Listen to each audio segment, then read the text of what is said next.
Halo, assalamualaikum warahmatullahi wabarakatuh, para guru hebat Indonesia. Perkenalkan, nama saya Muhammad Lutfi Ismail dari SMA IT Tunas Bangsa, Depok. Saya mengajar mata pelajaran matematika kelas 11. Fun and easy. Ya, itu jawaban murid saya ketika saya menyebutkan matematika dalam pembelajaran. Gak kerasa ya, kita sudah melakukan pembelajaran jarak jauh saat pandemi ini kurang lebih 10 bulan, dari Maret hingga Desember ini. Inilah kisah saya dalam menghadapi tantangan PJJ dengan menjadi guru inspiratif Indonesia bersama Kiper dan Putih Sosro. Mengajar di era pandemi COVID-19 ini membutuhkan kreativitas dan kemampuan mempelajari aplikasi-aplikasi pembelajaran dengan baik. Karena memang kita sedang menghadapi sesuatu yang mungkin bagi sebagian orang itu tidak biasa. Yang biasanya kita mengajar secara tatap muka bisa interaksi langsung dengan siswa, namun sekarang kita dituntut untuk mengajar secara jarak jauh online. Dalam pembelajaran jarak jauh di era pandemi ini ada beberapa kesulitan yang saya hadapi, yaitu yang pertama, materi yang disampaikan kurang maksimal karena saya diminta mengurangi kompetensi dasar untuk menyesuaikan dengan waktu belajar yang ada. Yang kedua, sulitnya controlling siswa yang sedang berada di rumah. Apakah siswa itu memperhatikan kita saat mengajar atau tidak? Dan apakah siswa kita paham atau tidak? Misalnya ketika siswa dipanggil, dia tidak menjawab dan jawabnya lama sekali gitu kan. Kadang siswa susah sekali diminta untuk menyalakan videonya saat belajar. Padahal dengan menyalakan video, kita jadi bisa lebih tahu bahwa siswa itu memperhatikan kita atau tidak. Yang ketiga, sinyal kadang putus-putus ketika mengajar di awal pandemi. Karena mungkin ketika itu sekolah saya masih mencari provider yang bagus untuk pembelajaran.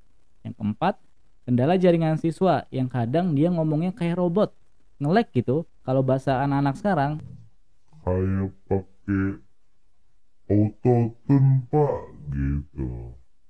Juga ada siswa yang keluar masuk dari room, akibatnya penjelasan saya jadi terpotong-potong.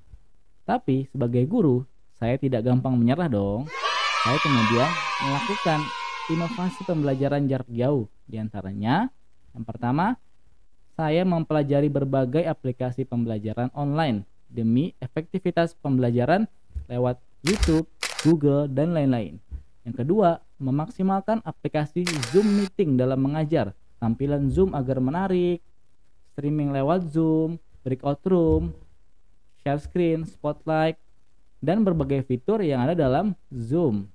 Yang ketiga, mengajar dengan aplikasi vMix agar tampilan mengajar Zoom bisa lebih menarik dan bisa memutar video dengan lancar tanpa khawatir kendala jaringan. Dan perpindahan kameranya pun terlihat lebih soft sekali ketika saya menggunakan lebih dari satu kamera dalam pembelajaran. Yang kalau kata teman saya, niat banget sih. Yang keempat, memberikan ice breaking yang interaktif. Misalnya, siswa diminta untuk menyebutkan angka bilangan prima secara bergantian dengan teman-temannya. 51. Ya. 53. Yang kelima, memberikan kuis dan tugas dengan aplikasi Quizizz, Kahoot, Mentimeter secara live.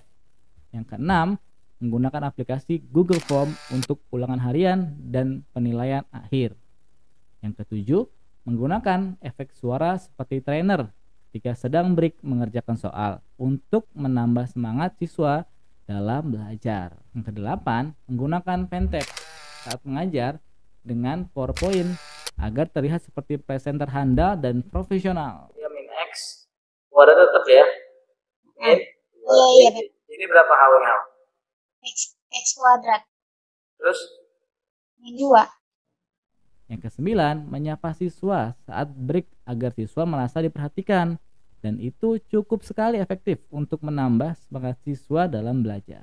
Yang ke-10, membuat video pembelajaran untuk menambah pemahaman siswa agar siswa bisa mengulang lagi materi pelajaran yang sudah saya sampaikan ketika hari itu.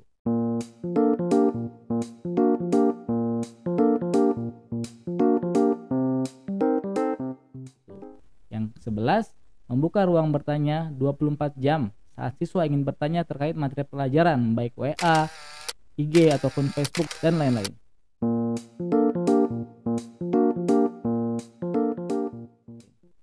Memang sulit sih mempelajari dan melakukan inovasi pembelajaran jarak jauh ini, tapi dari semua inovasi pembelajaran tersebut, alhamdulillah ada dampaknya yang dirasakan siswa saat pembelajaran, yaitu yang pertama, siswa menjadi lebih paham dalam belajar. Yang kedua, siswa menjadi senang sekali dalam belajar.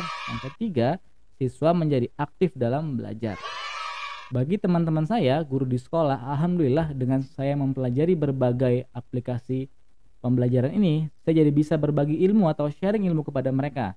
Dan semoga bisa membantu mereka untuk mengajar di era pandemi ini secara efektif. Sebelum saya akhiri, ada banyak hikmah dengan pembelajaran jarak jauh ini. Saya jadi bisa banyak belajar lagi terkait inovasi dalam pembelajaran. Dan pastinya ada banyak kesulitan yang dihadapi, tapi saya percaya di balik kesulitan itu pasti ada kemudahan. Oke, sekian dari saya. Assalamualaikum warahmatullahi wabarakatuh. Dadah.